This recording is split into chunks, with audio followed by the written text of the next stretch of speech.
आज 83 साल वैशाख 21 गते नेपाल सरकार मन्त्री परिषदको मुख्य निर्णयहरूमा पढेर सुनाउँछु। पहिलो अर्थ मन्त्रालयबाट छ।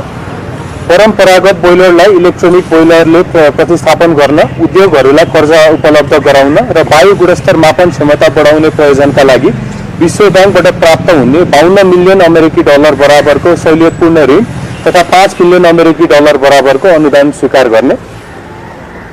अर्को कृषि तथा पशुपन्छी विकास मन्त्रालयबाट छ।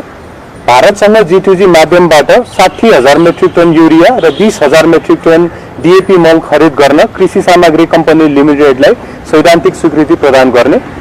अर्को शहरी विकास मन्त्रालयबाट छ।